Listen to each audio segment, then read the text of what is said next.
Previously, in part one, we uncovered the moment everything shattered. Michael Crichton's timeline wasn't just a thrilling adventure, it was the fracture point, a quantum ripple that split reality.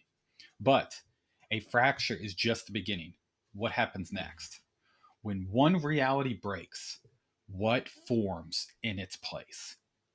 Welcome to part two Branching Realities, five timelines, five catastrophic futures, each one a world born from a single question. What if science outran our control? Let's break down those five divergent timelines of the Crichtonverse. They're not sequels, they're survivors, each a different world shaped by one core breakthrough that spiraled completely out of control. We have genetic chaos, where life is written as a product. We have climate war, where the truth becomes a weapon. We have corporate technocrat, where profit replaces ethics. Biohazard Earth, where secrecy is survival. And tech spiral, where innovation becomes extinction. These are the five infernos burning across parallel Earths. Each one is a cautionary tale, an echo of our own world, twisted by ambition.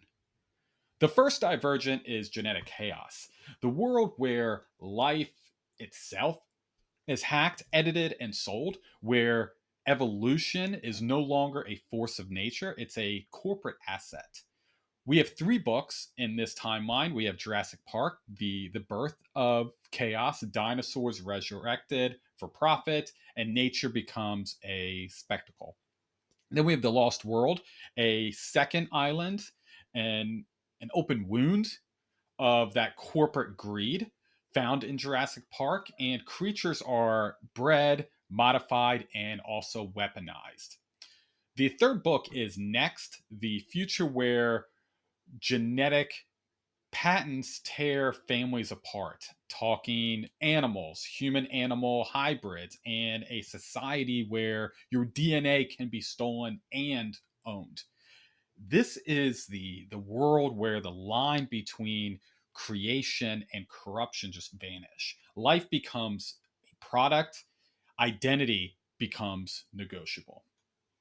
Next is the climate war divergence, the world where truth is a casualty of rhetoric, where the environment isn't just in crisis, it's a weapon. We have one book that falls under this timeline, and that's State of Fear.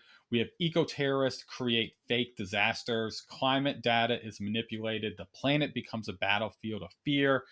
Scientists and politicians weaponize information, and natural disasters are manipulated, and the truth becomes a product. Really, in this timeline, it's not the planet that's dying, it's truth itself. The next one is corporate technocracy. It explores a world where power doesn't belong to government, it belongs to brands. The most dangerous weapon isn't the technology, it's the narrative. So we have three books that fall into this timeline. We have Rising Sun, the corporate espionage and international dominance.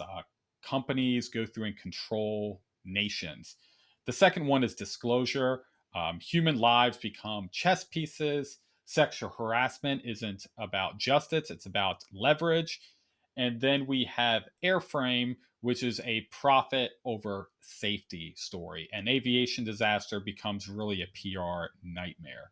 This is the world where science isn't for progress, it's for profit. Integrity is expendable. And the scariest part, it really doesn't feel like fiction. The next is Biohazard Earth, the world where science is a secret and knowledge is a curse. There's three books within this timeline. The Adrenaline Strain, an alien microorganism threatens humanity. We have the Terminal Man, a neural implant turns a patient into a ticking time bomb. And then we have Sphere, which is alien technology, manipulates the mind. This timeline is fueled with fear, fear of containment, fear of exposure. Institutions don't protect, they hide, and curiosity about anything is punished. Finally, the last one is tech spiral timeline. This is the world where innovation outruns understanding and the future just goes completely wrong.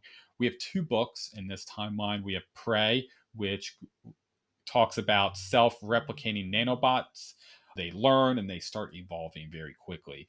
Then we have Micro, which are humans are miniaturized and become prey in a world we once dominated. This timeline is the ultimate nightmare of progress without caution. Technology doesn't just solve problems, it becomes one. So that's five timelines, five cautionary tales, all of them hauntingly plausible.